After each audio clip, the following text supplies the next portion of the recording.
Hello everybody, welcome back to the Conquer program, and in this particular lecture we will be discussing the assignment section that I gave you today, the assignment question that I assigned to you today, the two questions. So some people were asking me what is the difference between the assignment questions and the daily targets. So let me point out, for you there is no difference. आपके लिए कोई difference नहीं है. आपको daily target वाले questions भी लिखने हैं, आपको assignment वाले questions भी लिखने हैं. जो daily target वाले questions हैं ये मैं आपको मॉडल आंसर्स की तरह डिस्कस करूंगा. ये PYQ बेस्ड होंगे, ठीक है. इनका मैं आपको मॉडल आंसर वगैरह दूंगा, उस तरीके से डिस्कस करूंगा. जो असाइनमेंट बेस्ड क्वेश्चंस होंगे ये मैं आपको टॉपर्स कॉपी के थ्रू डिस्कस करूंगा, सो दैट इनका दोनों का ऑब्जेक्टिव डिफरेंट क्यों है. यहाँ पे जब आप PYQ बेस्ड मॉडल आंसर्स पढ़ते हो तो आपका वही सब होगा, वैल्यू एडिशन होगा, आपका स्किल एनरिचमेंट होगा, वही सब चीज़ें होंगी. ये जब आप करोगे assignment and topper copy discussion, जब आप देखोगे सुनोगे, what will happen is that you will increase your confidence and you will also understand how the people who are scoring. जिन लोगों का स्कोर आ रहा है उनका स्कोर आ कैसे रहा है, you will understand that. So there is a difference between these two things. Okay, on that note I give you 2 questions today, but I will discuss like more than 2 questions today with you. तो इस particular video में कम से कम हम 3 questions discuss करेंगे based on art and culture. फिर मैं ऐसे ही कल आपको असाइनमेंट दूंगा मॉडर्न इंडिया का, ठीक है. फिर आपको वो मॉडर्न इंडिया वगैरह के क्वेश्चन जो है वो एक बार असाइनमेंट में करने हैं, फिर टारगेट में करने हैं. That is how we will go about it. Okay, समझ में आ गया. चलिए, so this was the first question that I gave you today. The traditional theatre forms of India reflect the ideals and emotions of the society and an individual's role in the community. Discuss with examples. क्या बोल रहा है, देखो, जितने भी लोग answer writing सीखना चाहते हैं, पहली चीज़ नोट कर लो, in the initial phase of your answer writing, ये सब नोट करना है. Okay, in the initial phase of your answer writing you have to read the questions at least thrice. Initially मैं 5 बार बोलता था, बट लोग 5 बार करते नहीं है, तो कम से कम थ्राइस तो करना ही करना है. इससे कम अगर आप कर रहे हो तो आप क्वेश्चन की डिमांड नहीं समझ रहे हो, ठीक है. तो you have to practise that. Let us try to understand the demand of this particular question. The traditional theatre forms of India reflect the ideals and emotions, किस किस के, सोसाइटी के, और इंडिविजुअल का रोल क्या है कम्युनिटी में उसके. इसको आपको डिस्कस करना है विद एग्जांपल्स. क्या क्या समझ में आया. सबसे पहले the question is in the context of theatre forms, traditional theatre forms, है ना. ट्रेडिशनल वाले जो लेटेस्ट इमर्ज हुए हैं वे नहीं, जो ट्रेडिशनल थिएटर फॉर्म्स हैं वे. पहली चीज वो क्या रिफ्लेक्ट करते हैं, 2 चीजें, आइडियल्स, रहता 3 चीजें, ideals, emotions, role. Ideals, emotions, roles. These are the 3 things that traditional theatre forms are reflecting, and you have to discuss this with examples. Clear हुआ. Ideals को reflect कर रहा है, emotions of the society को reflect कर रहा है, और individual का role क्या है community में उसको reflect कर रहा है एक traditional theatre form. You have to discuss this with example. Clear? चलो, let us try and look at. So अच्छा हाँ, before beginning, this is the copy of AIR2, जिनकी इस बार AIR2 आई थी, and he has secured pretty good marks in GS1, nearly शायद 108, 109 ऐसे कोई score है.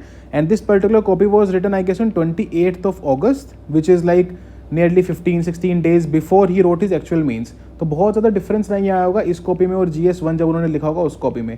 And that fetched him nearly 110 marks, nearly 110. तो this means that this is a good copy to discuss. Okay, चलो ठीक है, शुरू करते हैं. Let us try and look at the introduction.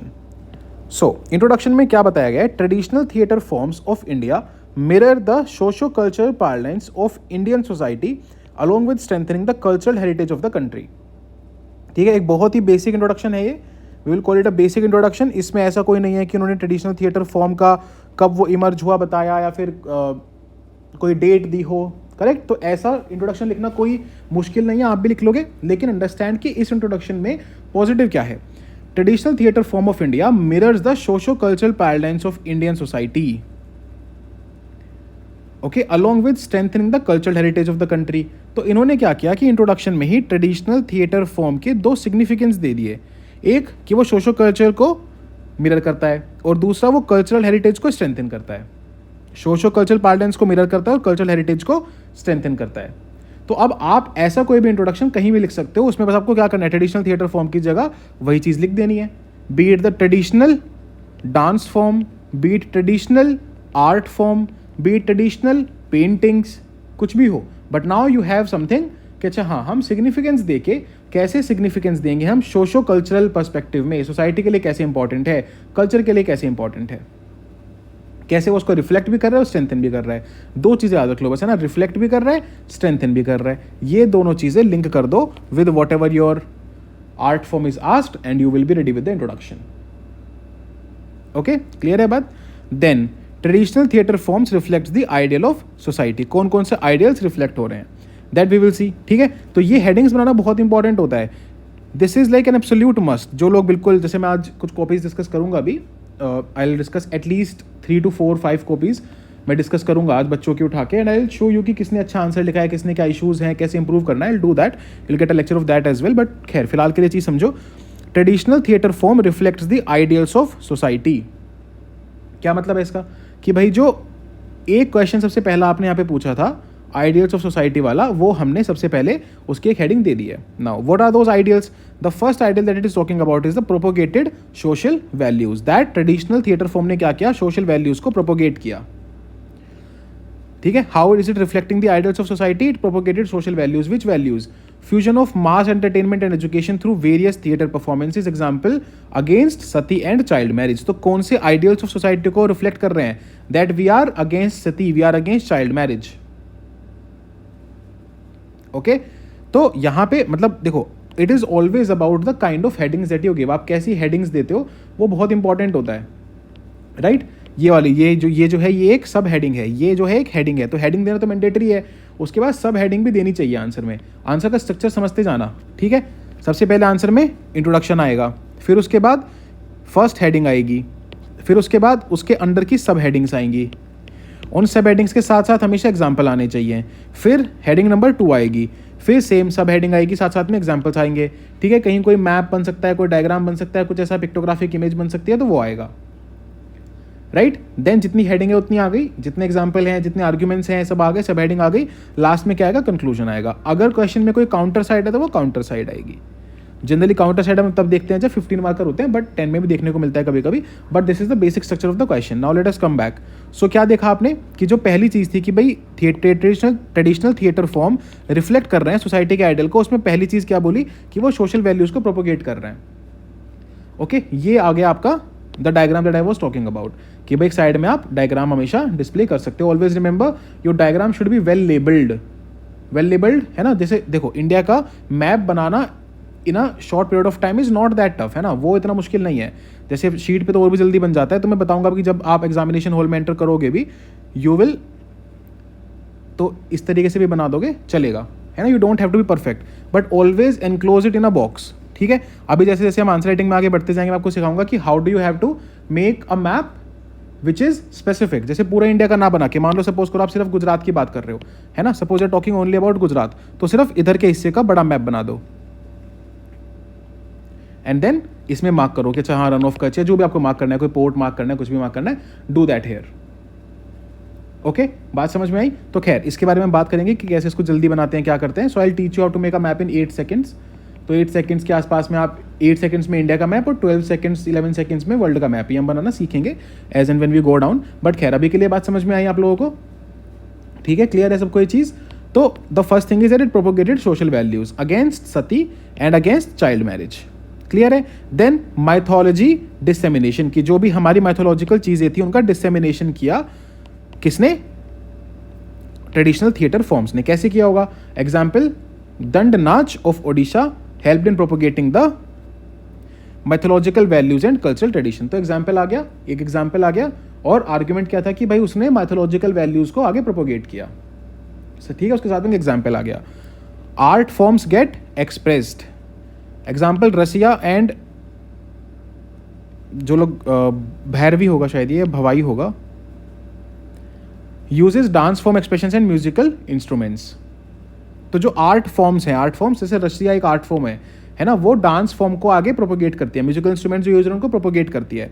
Cultural unity was propagated by advocating community living and welfare and respect to traditions, example Jatra in West Bengal. ये एक proper point है, this is a perfect point, है ना, ये एक perfect point है। क्या है ये? कि भाई कैसी वैल्यू, कैसा सोशल आइडल प्रोटेक्ट हो रहा है, कैसा सोशल आइडल प्रमोट हो रहा है। कल्चरल यूनिटी का जो पॉइंट है वो प्रोपोगेट हो रहा है, प्रमोट हो रहा है, कैसे? बाय एडवोकेटिंग कम्युनिटी लिविंग, की कम्युनिटी में साथ में रहो, वेलफेयर की बात करो, रिस्पेक्ट की बात करो, ट्रेडिशंस को रेस्पेक्ट करो। एंड ये सब कैसे दिखाया जाता है? By example of Jatra in West Bengal. ठीक है, समझ आया? तो this was regarding cultural unity. तो हमने क्या क्या डिस्कस करना था? Ideals, emotions and individuals role, right? तो इन्होंने फिर इंडिविजुअल का रोल डिस्कस किया है। Gets reflected as they are inspired with cultural ideals to wash away social evils and get a chance to express individual talent. कि भाई जो individual role है कम्युनिटी में उसको कैसे रिफ्लेक्ट करता है थिएटर आर्ट फॉर्म, क्योंकि उनको ये मौका मिलता है कि वो सोशल इविल्स को वॉश अवे कर सके और अपने आप को एक्सप्रेस कर सके, अपने टैलेंट को एक्सप्रेस कर सके। Mirrored cultural diversity, local traditions and folklore got promoted strengthening the diversity. देखो अब पॉइंट ये है कि आपको क्या समझ में आ रहा है इस पूरे आंसर को देख के? दो तीन चीज़ें हैं जो मैं चाहता हूं कि आप समझें। इसको इधर कर देते हैं थोड़ा सा, let us go back to this. हाँ, तो इस पूरे क्वेश्चन को पढ़ने के बाद मैं 2-3 चीज़ें चाहता हूँ जो आप समझें कि इस पूरे क्वेश्चन में 6 पॉइंट्स दिए गए हैं। ठीक है, the person has made 1 heading, ठीक है, and then has given 6 points under that particular heading. इन 6 पॉइंट्स में उन्होंने 3-4 एग्जाम्पल्स यूज़ किए हैं, है ना। For example if you will see कौन कौन से एग्जाम्पल यूज़ हुए हैं। जैसे अगेंस्ट सती और चाइल्ड मैरिज है तो एक जनरल एग्जाम्पल हो गया, बट अगर हम स्पेसिफिक बात करें, स्पेसिफिक थिएटर फॉर्म की बात करें, तो जैसे एक ये हो गया Dand Nach, then the second is Rasiya, then Bhavai, then we have so 3 Jatra. So we have 4 proper examples, जैसे मैंने बोला था 4 proper examples of theatre forms. And then this is one thing, तो इसमें भी आप देखोगे कि वो चारों एटलीस्ट आएंगे ही आएंगे। देखो रसिया, भवई, जात्रा, दंडनाच, इसके अलावा नौटंकी, थुरुकुटी, these are the theatre forms in India.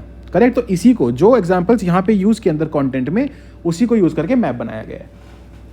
Correct. Now the point is that this answer must have been written under 7 minutes and that is why this looks rushed. एक प्रॉपर स्ट्रक्चर इस answer का कैसे हो सकता था कि जो तीनों हेडिंग्स की बात करी जानी चाहिए थी वो तीनों प्रॉपर हेडिंग्स बनाई जाती। So if you have to like improve upon this answer, how do you do that? If you have time to improve, जैसे हमारे पास अभी टाइम है इंप्रूव करने का, तो how do we do that? We first talk about the theatre form, है ना। अगर हमें पता है कि थिएटर फॉर्म का ओरिजिनेशन कहाँ हुआ है तो हम उसकी बात करें कि थिएटर फॉर्म्स इंडिया में कितनी पुरानी है, या फिर किसी शास्त्र की बात करें कि जैसे मान लीजिए नाट्य शास्त्र, है ना, mentions regarding the theater, mentions regarding theater or gives a hint about theater forms and it was written so earlier.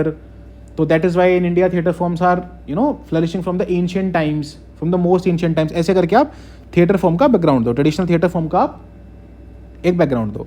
Then इसमें सबसे पहली चीज़ क्या आएगी कि वो कैसे ideals of society को depict करता है। तो पहली हेडिंग कैसे बनेगी इसमें? ideals of society वाली बनेगी, ठीक है, correct.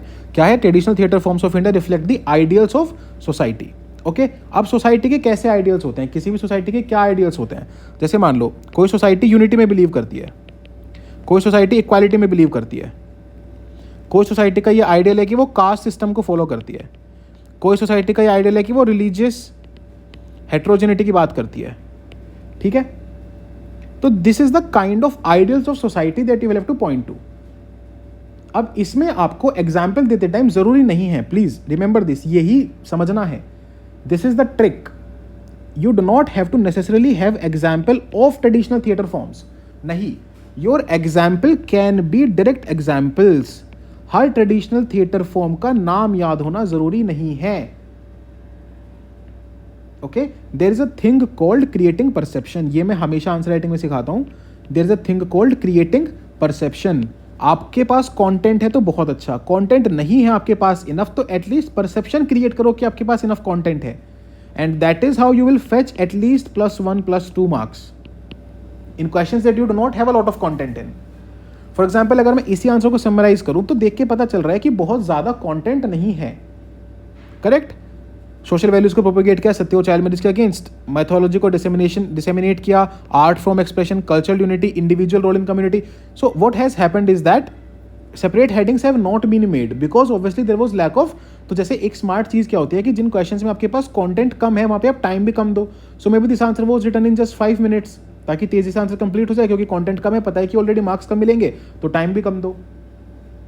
Else how would you have gone about this particular question, जो मैं बता रहा था आपको, पहली हेडिंग बनाई आइडियल्स ऑफ सोसाइटी की, ठीक है। अगर आपको लग रहा है कि आप इमोशंस की एक सेपरेट हेडिंग बना सकते हो, है ना, जैसे इमोशंस क्या होते हैं किसी भी सोसाइटी के, if you talk about emotions, how do you talk about emotions? जैसे एक इमोशन क्या हो सकता है? Emotion of love, emotion of sacrifice, correct, emotion of friendship, या फिर fraternity would be a better word, correct. And similarly when there is other heading, जो तीसरी हेडिंग है इसमें, individuals role in the community, individuals role in community. अब जैसे see how do you understand कि किसी भी जब रैंकर टॉपर कोई आंसर लिख रहा है तो उनको उस पर्टिकुलर क्वेश्चन के बारे में कितना पता है. बाई सच पॉइंट, जैसे ये वाला पॉइंट देखो आप, individual role in community gets reflected as they are inspired with cultural ideals to wash away social evils and get a chance to express individual talent. तो इन्होंने इस पॉइंट को किस तरीके से कन्वर्ट कर दिया कि इंडिविजुअल जो है वो थिएटर परफॉर्म कर रहा है. बट एक्चुअली में the question was not asking that. The question was asking कि कैसे इंडिविजुअल का जो कम्युनिटी में रोल है वो ट्रेडिशनल थिएटर फॉर्म्स जो है वो रिफ्लेक्ट करते हैं. तो कम्युनिटी के अंदर इंडिविजुअल का क्या रोल होता है और उसको थिएटर कैसे डिपिक्ट कर रहे हैं, कैसे रिफ्लेक्ट कर रहे हैं, is something that needs to be talked about here. Okay, तो जब भी मैं आपको बोलता हूं कि ब्रेनस्टॉर्म ऑन योर आंसर्स, तो आपको किस तरीके से ब्रेनस्टॉर्म करना है, कैसे पर्सपेक्टिव डेवलप करना है. सबसे पहले आप उठाओ कि भाई थिएटर है, ठीक है, थिएटर से आपको क्या क्या निकालना है. एक आपको निकालना है आइडियल, एक इमोशन, एक रोल, है ना. जैसे मैं स्टार्टिंग में बोल भी रहा था, एक आइडियल निकालना है, एक इमोशंस निकालने, एक रोल निकालने, ठीक है. यहां पे इंडिविजुअल का और यहां पे सोसाइटी के मान लो, ठीक है. Irrespective of anything, just think about it कि कोई थिएटर जो है वो एक सोसाइटी के आइडियल को कैसे डिपिक्ट कर सकता है. आइडियल इज नॉट नेसेसरी कि वो पॉजिटिव ही हो, there can be a negative tinge to it as well. Okay, do not forget that, क्योंकि उस पर्टिकुलर टाइम पे वो सोसाइटी का आइडियल है. जैसे किसी सोसाइटी का आइडियल पेट्रियार्की हो सकता है. Okay, do not forget that, है ना. किसी सोसाइटी का आइडियल कास्ट सिस्टम हो सकता है, किसी सोसाइटी का ideal unity and brotherhood and fraternity हो सकता है. या फिर अगर आप इसको इमोशन में डालना चाहते हो तो आप इनको इमोशंस के अंदर भी लेके आ सकते हो. ओके, जैसे आइडियल और क्या हो गया, फैमिली वैल्यूज, फैमिली सिस्टम,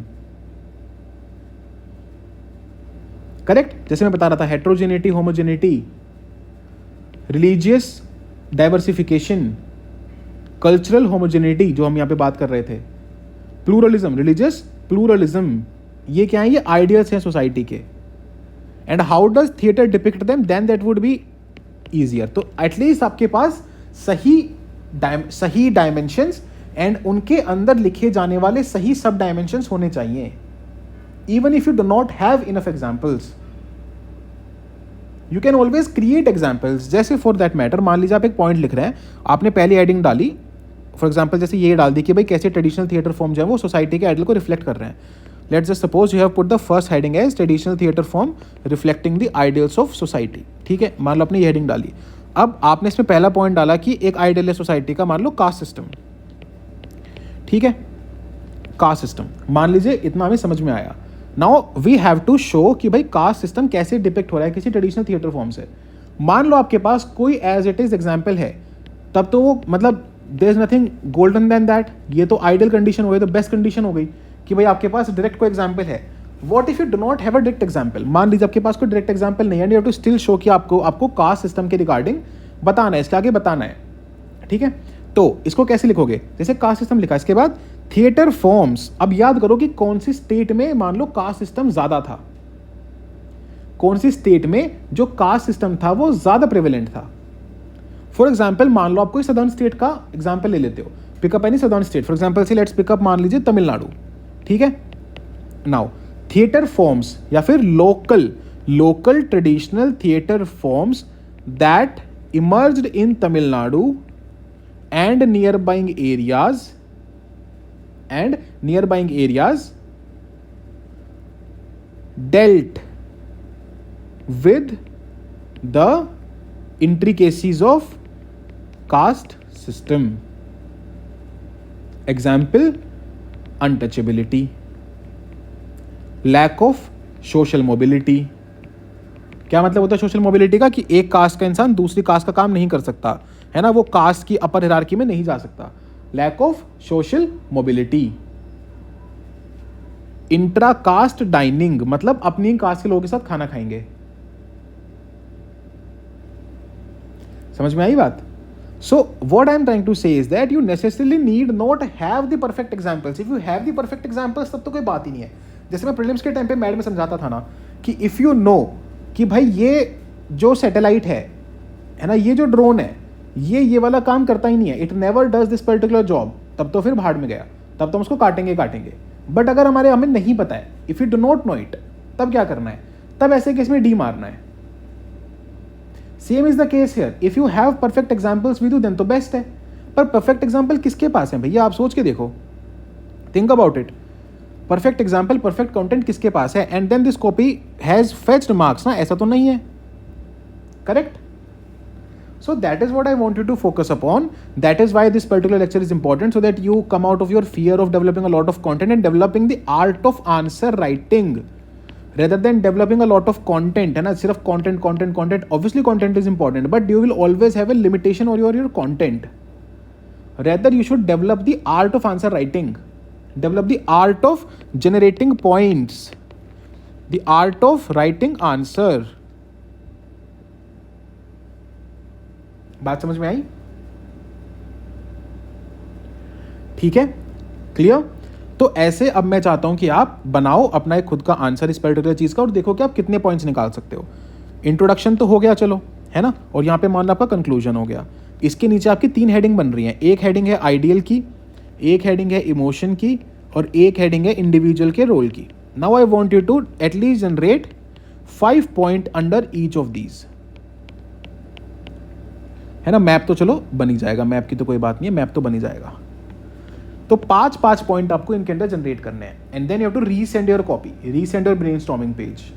मैं तो कह रहा हूँ पूरा आंसर लिखो, ब्रेनस्टॉर्मिंग से बेटर होता है हमेशा पूरा आंसर लिखना। ब्रेनस्टॉर्मिंग तब करते हैं जब आंसर का इनर्शिया आ जाता है कि हम लिख ही नहीं पा रहे हैं, हम एग्जॉस्ट हो गए हैं, हमारा दिमाग काम नहीं कर रहा है, तब I push people towards brainstorming. तो अभी तो आप आंसर लिखो। समझ में आया अभी? ठीक है, तो ऐसे आइडियल्स सोचो, सोसाइटी के कौन से आइडियल्स हैं जो सोसाइटी फॉलो करती है। अपने आसपास ही देख लो, एंशिएंट सोसाइटी का देख लो, है ना। Then similarly, and ancient means not just ancient, है ना, एंशिएंट आल्सो मींस ऐसे modern age in 18th century, 17th century, 19th century, 20th century. पढ़ते हो ना इसके बारे में, मॉडर्न इंडिया में कौन से सोसाइटी के आइडियल्स थे उस पर्टिकुलर टाइम पे। Freedom movement was an ideal भाई, कितना मेजर पॉइंट है freedom movement, right. Swaraj, ideal में फ्रीडम मूवमेंट का डिस्कशन करो, इमोशन में स्वराज का डिस्कशन करो, स्वदेशी का डिस्कशन करो। Getting it? ठीक है, समझ आ रहा है? तो this is how you will develop points. कैसे? ठीक है। फिर आया तीसरा, role of individual in the community. एक कम्युनिटी में एक इंडिविजुअल क्या रोल प्ले करता है? क्या रोल्स प्ले करता है एक कम्युनिटी में एक इंडिविजुअल? बताओ। सबसे पहले जो रोल है किसी भी इंडिविजुअल का एक कम्युनिटी में, वो होता है प्रोड्यूसर का। एक इंडिविजुअल एक प्रोड्यूसर है हमेशा, ठीक है, हमेशा। Individual is producing something, somebody is producing knowledge, somebody is producing food, somebody is producing services। तो प्रोड्यूसर का। एक इंडिविजुअल का दूसरा क्या रोल है? स्टेक होल्डर का। एक इंडिविजुअल हमेशा स्टेक होल्डर है, पॉल्यूशन हो गई, इंडिविजुअल इन्वॉल्व है, तो एक इंडिविजुअल का रोल क्या है? स्टेक होल्डर का। एक इंडिविजुअल का रोल क्या है? डिस्ट्रक्टर, बहुत इंपॉर्टेंट। कूड़ा फेक भी तो इंडिविजुअल ही रहा है ना। और वो कैसे पता चलता है? क्या थिएटर में चीज नहीं दिखाई जाती? क्या थिएटर सिर्फ पॉजिटिव रोल्स दिखाता है? क्या विलन नहीं होते मूवीज में? बात समझ आ रही है? So that is how to generate points, that is what the analysis part और the skill part of mains is how do you develop a lot of points। और ये आप अभी सीखोगे। एग्जाम ट्रिक अलग से बताऊंगा, एग्जाम स्ट्रैटेजी अलग से बताऊंगा कि उस दिन अगर कोई क्वेश्चन नहीं आ रहा तो उसको कितना टाइम देना, उसको कब अटेम्प्ट करना है, वो सब अलग है। लेकिन ये अभी सीखना है, द पॉइंट जनरेशन थिंग, ये आपको अभी सीखना है। And then when you move towards conclusion, so जैसे एक बार दोबारा देख लेते हैं कि how did he conclude with India winning Oscars in 2023 for Natu Natu, the seeds of such marvel traces back to rich heritage of traditional theatre in India। बहुत बढ़िया। So very nice, very nicely cracked in conclusion। Conclusion को history में बहुत बार conclusion, एक अच्छा conclusion क्या होता है? When you link it to the present. ये एक बहुत अच्छा कंक्लूजन का तरीका होता है हिस्ट्री में। एक होता है ये, और दूसरा होता है गवर्नमेंट स्कीम्स, गवर्नमेंट इनिशिएटिव्स बोलूंगा, स्कीम्स भी नहीं, government initiatives. When you link it to government initiatives, ये 2 तरीके होते हैं कंक्लूजन के, link it to the present and link into the government initiatives। When you do this, you will always realize कि हाँ, आपका कंक्लूजन थोड़ा सा अलग हटके आ रहा है। तो जैसे ट्रेडिशनल थिएटर फॉर्म को इन्होंने लिंक किया कि कैसे ऑस्कर नाटू नाटू हम जीते, और उसका जो रूट है it comes from India's theatre. ठीक है, okay. You can bring in National School of Drama here conclusion में, you can bring in the current theatre forms कि कैसे अब इतना ज़्यादा डाइवर्सिफाई हो गया कि हम मतलब it is not just about, मतलब फ्यूजन क्रिएट हो गया बहुत ज़्यादा। तो Indian traditional plus western, Indian traditional plus Korean, ये सब क्रिएट हो रहा है, जापानीज, ये सब क्रिएट हो रहा है अब इंडिया में। तो there is a lot of fusion that has happened over a period of time. तो that is another conclusion that you can put up to. Government क्या कर रही है थिएटर को प्रमोट करने के लिए, है ना, गवर्नमेंट स्पॉन्सर करती है कितने सारे थिएटर आर्टिस्ट्स को, correct, that is also you can talk about. Okay, ठीक है, क्लियर है। सोचना बहुत, मतलब 5 पॉइंट तो मैं मिनिमम बोल रहा हूँ, इसमें बहुत सारे पॉइंट आप सोच सकते हो, बहुत सारे। Individuals role in a community, सोचो बैठ के। एक बहुत बड़ा रोल होता है पेट्रन का, जो हमेशा आप देखोगे कि दिखाया जाता था, दर्शाया जाता था, पेट्रन का रोल होता था। ये जो थिएटर को कोई पेट्रनाइज करता था ना, तो उनका रोल होता था। तो हमेशा इंडिविजुअल का कोई एक ऊपर, मतलब ऐसे अम्ब्रेला रोल है ना, there is an umbrella role that an individual plays, है ना। देखो मैं स्पेसिफिक की बात नहीं कर रहा हूं, ऐसे मत लिखने लगना फादर मदर ब्रदर सिस्टर, नहीं, ये नहीं, this is not individuals role in the society, ये तो अलग हो गया। Individuals role in the society, society में वो इंडिविजुअल क्या कॉन्ट्रीब्यूट कर रहा है, कैसे कॉन्ट्रीब्यूट कर रहा है। जैसे you will always find a role of a philosopher, philosopher/thinker. There were always individuals who were philosophers/thinkers and they were the brain of the society, है ना, they were the mind of the society. तो ऐसे भी divide कर सकते हो। देखो अगर आपको और हिंट्स चाहिए तो इंडिविजुअल का role in society can be divided into 3 types. क्या? एक हो गया द सोल, एक हो गया द बॉडी, एक हो गया द माइंड। सोल कौन है? जितने भी लोग रिलीजन को फॉलो करते थे, जितने भी लोग माइथोलॉजी को फॉलो करते थे, जितने भी लोग स्पिरिचुअलिटी को फॉलो करते थे, ये सोल हो गया। This is individuals contribution to society. एक हो गया बॉडी, बॉडी मतलब जितने भी मर्चेंट्स हैं, जितने भी वैश्याज हैं, जितने भी शूद्राज हैं, जितने भी क्षत्रियाज हैं, दीज आर द बॉडी, है ना, ये कुछ प्रोड्यूस कर रहे हैं। Then who is the mind? The philosophers, the thinkers, the acharyas, the gurus, the poets, the writers, these are the mind. तो ऐसे करके समझ रहे हो। अब देखो आप, role of individual in the society, उस रोल समझ में आ गया। अब इसको बस आपको लिंक करना है थिएटर, ट्रेडिशनल थिएटर फॉर्म से। When you have a direct example, you use a direct example, when you do not have a direct example, you create an example. Clear? समझ आई बात? आई होप कुछ समझ में आ रहा है and I am not just, मतलब मैं ऐसे सिर्फ हवा में बातें नहीं कर रहा हूँ। I hope you are getting something.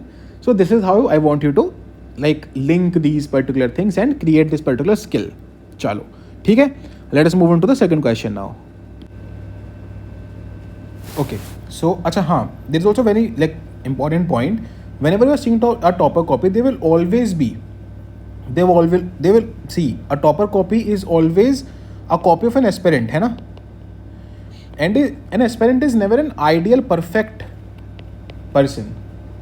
Okay, क्योंकि उसको सबसे पहले क्या करना है, 10 तरीके के सब्जेक्ट पढ़ने हैं, उन सब में चीज़ों को याद करना है, रिवाइज करना है, रोट लर्न करना है, ऑप्शनल पढ़ना है, शॉर्ट नोट्स बनाने हैं, आंसर राइटिंग की स्पीड डेवलप करनी है, उसकी स्किल डेवलप करनी है, ऐसे भी करना है। तो एक एस्पिरेंट ना बहुत चीज़ें करता है। तो मेरे लिए कॉपी को एनालाइज करना आसान है, उसमें और चीज़ें डेवलप करवाना आसान है। बट जिस टाइम एक एस्पिरेंट एक कॉपी को लिख रहा होता है, उस टाइम उसके ऊपर वो 6 मिनट का, 6.5 मिनट का, 7 मिनट का डंडा होता है, प्लस ये पूरा का पूरा प्रेशर होता है। तो प्लीज़ नेवर सी कि अच्छा जो कॉपी है वो, do not think of it कि अच्छा ये ना मतलब ऐसे 10 आउट ऑफ 10 मार्क्स मिलने चाहिए थे, ऐसा नहीं होता है ना। Whatever this person has written और any topper has written in a particular frame of time is really good, क्योंकि वही करके फिर उनके मार्क्स भी आ रहे हैं, तो उसका मतलब वो एक बहुत अच्छा स्टैंडर्ड है। बट मैं ये चाहता हूं कि आप अपना बेस स्टैंडर्ड हमेशा थोड़ा पुश करके रखो, क्योंकि अभी आपके पास वो करने का टाइम है। मेन से 5 दिन पहले वो करने का टाइम नहीं आएगा, अभी वो बेस स्टैंडर्ड पुश हो जाएगा ना, फिर देखो आप क्या मतलब ज़बरदस्त आप आंसर्स फ्रेम आउट करके लेके आओगे। क्लियर? चलो, let us move to question number 2 that I give you for the assignment today. Provide an account of the historical and architectural importance of the Sanchi stupa. क्या पूछा है? कितनी बार पढ़ना है question? Very good, 3 number of times. Provide an account of the sorry historical and architectural importance of the Sanchi stupa. The historical importance, the architectural importance किसका? सांची स्तूप का. Also discuss how it inspired the future architecture in India. 10 marks में काफी कुछ पूछ रहा है. क्या बोल रहा है कि हिस्टोरिकल इंपॉर्टेंस बताओ सांची स्तूप का, आर्किटेक्चरल इंपॉर्टेंस बताओ सांची स्तूप का, और उसने इंडिया के आने वाले फ्यूचर आर्किटेक्चर को कैसे इंस्पायर किया. ये तीनों चीजें बताओ. चलो let us read the answer. Sanchi Stoop as a UNESCO World Heritage Site stands tall, reflecting the rich values and religious legacy of Buddhism, along with enriching India's archaeological marvel. क्या है Sanchi stupa as a UNESCO World Heritage Site? तो सबसे पहले यहीं पे number मिल गया. सबसे पहले तो सांची स्तूप का सबसे बड़ा मतलब आज के टाइम पे रिलेवेंस, आज के टाइम पे एक वो क्या है, बैच क्या है, बैच ऑफ ऑनर क्या है कि वो यूनेस्को वर्ल्ड हेरिटेज साइट है, तो वही हाईलाइट कर दिया. Stands tall, reflecting the rich values and religious legacy of Buddhism, along with enriching India's archaeological marvel. है ना, तो religious और archaeological दोनों चीजें हाईलाइट हो गई है. समझ में आया? रिलीजियस लेगेसी भी और आर्कियोलॉजिकल लेगेसी भी दोनों चीजें हाईलाइट हो गई इंट्रोडक्शन में ही, साथ साथ में उसका बैच भी आ गया. क्लियर है? नाउ अगेन जैसे ये वाला मैप है ना कि अच्छा वो मध्य प्रदेश में है, सांची में है. अब बेटर लाइक ठीक है ये मतलब किया है, अच्छा ये भी बना दिया, हाँ देन दैट्स परफेक्ट है ना. ये वाला diagram is more important here, so this will fetch marks. खैर इसको आते हैं डिटेल में डिस्कस करेंगे. हिस्टोरिकल इंपॉर्टेंस देखते हैं. सबसे पहले क्या था? Historical importance. Let us look at that. Historical importance, तो हिस्टोरिकल इंपॉर्टेंस पहला क्या? That Buddhist architecture. पहला हिस्टोरिकल इंपॉर्टेंस क्या है कि हमें बुद्धिस्ट आर्किटेक्चर के बारे में बताता है. And prominence gate reflected by Sanchi stupa and it's monuments. है ना, बुद्धिस्ट आर्किटेक्चर के बारे में समझ में आया हमें. सेकंड हमें रॉयल पैट्रोनेज के बारे में समझ में आया कि भाई उस टाइम पे रॉयल पैट्रोनेज मिलती थी बुद्धिज्म को, along with support from wealthy traders who supported the construction of Sanchi stupa. तीसरा, mirrors the rise of modern and postmodern rural architecture and signifies the scientific marvel of contemporary times. उस particular time पे किस तरीके से Buddhism का rise हुआ, post modern में या सॉरी मॉडर्न एम्पायर का राइज हुआ, पोस्ट मॉडर्न एम्पायर्स में पोस्ट मॉडर्न रूलर्स का राइज हुआ. क्योंकि जिसका राइज हो रहा है वही ऐसा कोई मार्वल स्ट्रक्चर बना सकता है. जो फॉल पे वो कैसे बनाएगा, है ना. जितने भी ग्रेट मुगल चीज़ें बनी हैं वो ज़्यादातर तभी बनी है जब मुगल अपने अच्छे पीक पे थे, है ना. क्यों नहीं पढ़ते आपकी लेटर मुगल ने कुछ बहुत अच्छा बना दिया? क्योंकि वो डिक्लाइन पे इंसान अपनी गद्दी संभालेगा कि अपना रूल संभालेगा. Getting the point? So the point here is that it mirrors the rise of the modern and post-modern rule and architecture and signifies the scientific marvel of contemporary times. ये अलग से भी एक पॉइंट बन सकता था, fourth point scientific Marvel का. Okay ठीक है, हिस्टोरिकल इंपॉर्टेंस समझ में आया. देन आर्किटेक्चरल इंपॉर्टेंस क्या है? मटीरियल, यूज ऑफ मटीरियल क्या यूज हुआ? White sandstone and intelligent carving that was done here. Structures like viharas and chaityas present along with the stupa. Torans exemplified with stories of Jataka, Aradhan literature. Figures and paintings like lady with a branch signifies the masterly craft. ठीक है, तो ये सब चीज़ें क्या हैं? ये सब आर्किटेक्चरल इंपॉर्टेंस दिखाती हैं इसकी कि भाई आर्किटेक्चरली इसमें बहुत अच्छा मटेरियल यूज़ हुआ है, उसमें कार्विंग बहुत अच्छी हुई है. स्ट्रक्चर जो विहारा चैत्य बनाए गए हैं इसके अंदर वो बहुत ज़बरदस्त हैं. तोरन्स है ना, तोरन पे जो प्रिंटेड स्टोरीज हैं, जो लिटरेचर है वो काफ़ी अच्छी है. देन फिगर्स एंड पेंटिंग्स दिखाते हैं कि क्या मास्टर क्राफ्ट था उस पर्टिकुलर टाइम पे. सेकेंड हेडिंग हो गई. Then third is influenced future architecture. 3 ही पूछी थी इसने, 3 हमें बतानी है. अच्छा, ऑलवेज पुट लाइक हमेशा नंबरिंग कर दो. अगर ये वाला ऐसा डायग्राम भी टाइप कुछ बना रहे हो ना तब भी नंबरिंग कर दो. ये डायग्राम इसलिए नहीं बनाया इन्होंने क्योंकि डायग्राम बनाना था. डायग्राम इसलिए बनाया क्योंकि स्पेस कम था, है ना. नहीं तो आप एक हेडिंग डाल के प्रॉपर आपको पॉइंट्स लिखने हैं. तो मान लो 1 2 3. ये मैं क्यों बोल रहा हूँ करने को? क्योंकि देखो आप जब एग्जामिनर दिखता है तो उसको क्या दिखता है कि अच्छा यहाँ पे 3 पॉइंट, यहाँ पे 4 पॉइंट और यहाँ पे 3 पॉइंट. 4 और 3 7 और 3 10. 10 पॉइंट हो गए, 10 मार्क्स का क्वेश्चन है. आई बात समझ? करेक्ट है ये, मतलब समझ में आ रहा है इस पर्टिकुलर क्वेश्चन का क्या स्ट्रक्चर बनेगा. सबसे पहले इंट्रो आएगा, फिर बॉडी में 3 हेडिंग्स आनी है मेजरली. इन 3 हेडिंग्स के अंदर कम से कम 3 पॉइंट्स आने हैं और एक मैप मतलब एक डायग्राम आना है पिक्टोग्राफिक, और लास्ट में कंक्लूजन आना है. This is the basic structure of this particular question. ठीक है, इंट्रोडक्शन में सांची स्तूप प्लस अगर आपके पास सांची स्तूप का टाइम है कि ये कितने टाइमलाइन के बीच में बना था, ये दोनों चीज़ें बहुत अच्छी हैं, है ना. जैसे यूनेस्को वर्ल्ड हेरिटेज साइट है ना, कहाँ पे सिचुएटेड है वो भी बना सकते हो, यहीं पे बता सकते हो किस टाइम में बनाया गया था, किन रूलर्स के द्वारा बनाया गया था. इनमें से कुछ चीज़ें आप इंट्रोडक्शन में दे सकते हो ताकि आप एग्जामिनर को ये बता दो कि देखो मेरे पास नॉलेज तो सफिशिएंट है, अब आगे मैं एनालिसिस दूंगा. I have sufficient amount of knowledge, now I am going to give you the analytical part of it. The analytical part of it is reflected in three things: the historical importance, the architectural importance, and then the future inspiration. And then you finally conclude your answer. इनमें से कोई point conclusion, जैसे वो UNESCO World Heritage site वाला था, वो conclusion के लिए भी यूज़ कर सकते हो, बाकी खैर भी देखेंगे.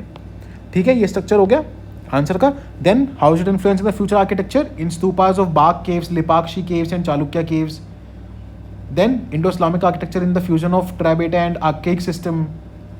Example, the Vijayanagara Empire. The Gothic architecture, use of Kiosk and Chhatri. Example, the Golden Temple. तो this is how इन्होंने जो स्तूप था, जो सांची स्तूपा था, इसने इन्फ्लुएंस किया फ्यूचर आर्किटेक्चर को, है ना. स्तूप में, इंडो-इस्लामिक आर्किटेक्चर में, गोथिक आर्किटेक्चर में. हेंस सच आर्कियोलॉजिकल मार्वल मिला the cultural legacy of India and we must be proud of it. Clear है, बात समझ में आई? ओके, क्या समझा, क्या सीखा आपने यहाँ से? जैसे मान लो हिस्टोरिकल इंपॉर्टेंस जैसी चीज पूछी जाए तो उसको किन लेवल्स पे तोड़ना है. हमेशा हिस्टोरिकल इंपॉर्टेंस को कैसे लेवल्स पे तोड़ना है? रिलीजन, देन डायनेस्टी या फिर किंग या फिर royalty, then science, then historical importance. और क्या है?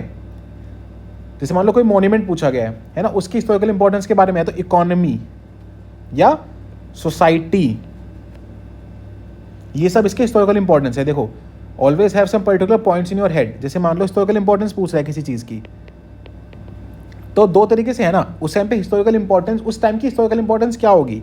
सबसे पहले तो यही कि भाई वो किस रिलीजन को दिखा रहा है, उससे कैसे एसोसिएटेड है, तो उसका हो गया, बुद्धिज्म का हो गया. देन डायनेस्टी या फिर रूलर, उसका हो गया कि भाई ये एसोसिएटेड है इससे, etcetera etcetera. Then the third is science. ये मैं हमेशा बोलता हूँ मॉन्यूमेंट्स के केस में लिख के आना चाहिए, क्योंकि बहुत साइंटिफिक मार्वल हैं ये चीज़ें. तो साइंस दिखा रहा है कि उस टाइम पे साइंस कितना डेवलप्ड था. Then what other than this, economy is a very important point, है ना. या फिर socio culture is a very important point that you can always depict when you are talking about historical importance, कि कैसे ये उस particular time की economy, उस पर्टिकुलर टाइम की सोसाइटी को डिपिक्ट करता है. And how it can be done. भाई कोई भी डायनेस्टी, जैसे मान लो हम गुप्ता की बात करते हैं कि गुप्ता ने बहुत अच्छे कॉइन्स बनाए. कैसे बना दिए कॉइन्स? अगर गुप्ता के पास खुद एक अच्छा, मतलब ऐसे एम्पायर था, इकोनॉमी अच्छी थी, तभी ना वो कर पाए इस चीज़ में इन्वेस्टमेंट, तभी ना वो उस क्वालिटी को लेके आ पाए, है ना. ताजमहल किसी ऐसे लेटर मुगल के टाइम पे तो नहीं बन गया, बहुत जो लेटर एज में थे, शाहजहां के टाइम पे बना ना. Who was at the peak of it when the economy was flourishing. तो वो एक इसकी हिस्टोरिकल इंपॉर्टेंस है ना. वो दिखाता है कि वो पर्टिकुलर जो स्तूप जितने टाइम पीरियड में बना है, उतने टाइम पीरियड में वो इकोनॉमी अच्छी रही होगी. Correct. Then another historical importance of the Sanchi stupa can be geography. Never forget geography while you are answering history questions. ये तो याद ही रख लो. साइंस का एक पॉइंट बताया मैंने, ज्योग्राफी का पॉइंट हो गया, कल्चर का पॉइंट हो गया, इकोनॉमी का पॉइंट हो गया. ये पॉइंट याद रखने ही हैं. ज्योग्राफी कैसे? सांची स्तूप किस जगह पे बना, वो क्या डिपिक्ट करता है कि उस जगह पे कैसी लैंड देखी गई होगी, उस जगह पे बुद्धिज्म का कैसे इन्फ्लुएंस होगा, उस जगह पे उस डायनेस्टी का कितना इन्फ्लुएंस होगा. सांची स्तूप वाली जगह सांची में ही क्यों चुनी गई? सांची में ऐसा क्या हुआ, बताओ. समझ में आ रहा है? That is how you go with geography. Clear है? So that is how you generate points. अच्छा, ये हिस्टोरिकल इंपॉर्टेंस हमने जनरेट की. Then you can also talk about historical importance में कॉन्टिन्यूटी. ये बहुत इंपॉर्टेंट पॉइंट है. सांची स्तूप कोई एक रूलर थोड़ी बना के चला गया पूरा का पूरा. देवर मॉडिफिकेशंस, देवर रूलर्स आफ्टर रूलर्स. तो कॉन्टिन्यूटी दर्शाता है ना वो, कि सांची स्तूप में किसी किसी तरीके से कॉन्टिन्यूटी हुई है. Clear? Then when you come to architecture you can use different points of architecture, है ना. मटेरियल की बात कर सकते हो आप, ये लगभग ये वाले पॉइंट्स आएंगे, है ना. कार्विंग कैसी हुई है, मटेरियल कैसा है, पेंटिंग कैसी हुई है. फिर आप बात कर सकते हो आर्किटेक्चर में, देखो बहुत सारे पॉइंट्स. आर्किटेक्चर में भी आप पॉइंट्स बढ़ा सकते हो. अगर आर्किटेक्चर की बात भी करनी है then also you can increase points. कैसे? देखो जैसे अभी जो इन्होंने लिखा है वो तो ठीक ही है, मतलब जो पॉइंट्स हैं ये वाले, मटेरियल, स्ट्रक्चर, तोरण, फिगर्स एंड पेंटिंग्स, है ना. अच्छा, पेंटिंग लिख ही दिया. मटेरियल, स्ट्रक्चर, फिगर, तोरण, पेंटिंग, मान लो जैसे ये वाले पॉइंट तो आएगा. इसके अलावा आप क्या देख सकते हो? ब्रिक का है, वुड का है. अच्छा, वो खैर चलो मटेरियल में ही आ जाएगा, सो that is another thing. But अगर अलग अलग है ना, तो आप उसको हमेशा मेंशन करो. ठीक है. देन वॉल्स, सीलिंग कितनी ऊपर है, करेक्ट. प्रदक्षिणा पथ, ये कैसा आर्किटेक्चर दिखाता है कि उस टाइम पे सर्कुलर आर्किटेक्चर बनाने लगे थे लोग. ओके, ऐसे करके आपको हमेशा आर्किटेक्चर है ना, जैसे सीलिंग में बात होती है कि कितनी हाइट पे सीलिंग है, वो दिखाता है कि उसका आर्किटेक्चर मार्वल कितना जबरदस्त है। Okay, then another architecture marvel is always stability, बहुत इंपॉर्टेंट पॉइंट। इंडिया के तो मंदिर जाने जाते हैं इस चीज के लिए कि they are highly stable. Okay, so ऐसे करके आप आर्किटेक्चर के अंदर पॉइंट्स रेज कर सकते हो। Then how did influence the future architecture, इसमें देखो बहुत ही बढ़िया चीज़ है ये कि आपको देखो पॉइंट ये है कि क्या विजयनगर अंपायर में कहीं ऐसे लिखा है कि हमने ये जो बनाया है टेम्पल सांची स्तूप से इंस्पायर होकर बनाया, नहीं लिखा है। You have to be your own historian here, you have to generate points here. Sanchi stupa का क्या फ्यूचर इंस्पिरेशन कैसे था सांची स्तूप, तो इसमें बहुत ईजी है कि आप इसको डायनेस्टी वाइज तोड़ दो, डायनेस्टी वाइज, रीजन वाइज इन पॉइंट्स में जनरेट कर दो, और सबका एक एग्जाम्पल उठा लो। बस याद रखना सांची स्तूप के बाद वाले ही उठाना है ना। तो जैसे विजयनगर अंपायर उठा लिया, या फिर इंडो इस्लामिक उठा लिया, मुगल उठा लिया, कुछ आपने सिख आर्किटेक्चर कुछ उठा लिया, राजपूत आर्किटेक्चर कुछ उठा लिया, इसमें कोई ना कोई पॉइंट आपको सब में मिल ही जाएगा लिंक होता हुआ। वहाँ से उसको लिंक कर दो, कहीं पेंटिंग से लिंक कर दो, कहीं तोरण से लिंक कर दो, कहीं कार्विंग से लिंक कर दो, कहीं वॉल से लिंक कर दो, कहीं सीलिंग से लिंक कर दो, कहीं आर्किटेक्चर से लिंक कर दो, कहीं शेप से लिंक कर दो। That is how you will be able to generate points under this particular category. ठीक है, बाकी ये डायग्राम तो आपको बनाना ही, ये तो मैंडेटरी है ही, इसके तो मार्क्स मिलेंगे ही। करेक्ट है, बात समझ में आई। And then you move on to the conclusion. Okay, conclude करते टाइम आप कोई और चीज़ें भी लिख सकते हो कि सांची स्तूप में सांची स्तूप का प्रेजेंट में सिग्निफिकेंस क्या है गवर्नमेंट के लिए। सांची स्तूप को हम ऐसे नोट के पीछे, मतलब हमने इंडियन करेंसी के पीछे डिपिक्ट किया, वो उसकी इंपॉर्टेंस दिखाता है, ऐसे कुछ पॉइंट्स यूज कर दो, that will give you additional marks, additional चीज़ें। क्लियर, समझ आया।